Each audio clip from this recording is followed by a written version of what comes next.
ఈ రోజు మార్నింగ్ 'సహా' మూవీ ట్రైలర్ రిలీజ్ అయింది. ట్రైలర్ కట్ ఎలా ఉందో చెప్పే ముందు, ఈ సినిమా ట్రైలర్ లాంచ్ లో జరిగిన హడావిడి గురించి చెప్పాలి. ఈ సినిమా హీరో, హీరోయిన్ ఈ సినిమాని జనాల్లోకి తీసుకెళ్ళడానికి పెద్ద పెద్ద స్టేట్మెంట్సే వదిలేరు. ముఖ్యంగా హీరోయిన్ అయితే ఈ సినిమా గనక మీకు నచ్చకపోతే అమీర్పేట్ సెంటర్ లో నిలబడి గుండు కొట్టించుకుంటానన్నది. నాకు అది విన్న వెంటనే ఒక సైడ్ ఓవర్ అనిపించింది.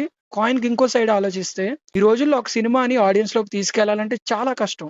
ఒక మంచి సినిమా తీసినప్పుడు కొన్ని కొన్ని సార్లు రికగ్నిషన్ రావట్లేదు. సో అది ఆడియన్స్ లోకి తీసుకెళ్లాలంటే ఖచ్చితంగా ఏదో డిఫరెంట్ గా చెయ్యాలని చెప్పి హీరోయిన్ అలా చేసినట్టు అనిపించింది. కానీ అంత ఓవర్ స్టేట్మెంట్ ఇవ్వాల్సిన అవసరం లేదన్నట్టు అనిపించింది. ఇంకోలా ట్రై చేస్తుంటే బాగుండేది.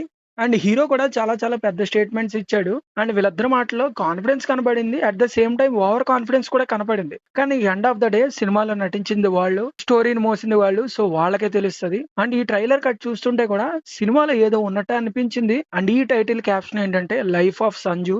అవడానికి టైటిల్ రోల్ హీరోయిన్ అయినా ఈ సినిమా స్టోరీ మాత్రం హీరోది. ఇది హీరో లైఫ్ స్టోరీ 4 స్టేజెస్ లో చూపిస్తాడు. అండ్ ఇది వన్ డే లో జరిగే స్టోరీ అంట. అండ్ ఈ సినిమా సెప్టెంబర్ 4న మన ముందుకు రాబోతోంది. సెప్టెంబర్ 2 నుంచే ఈ సినిమాకి ప్రీమియర్స్ ఉంటాయట. All the best to team సహా లైఫ్ ఆఫ్ సంజు.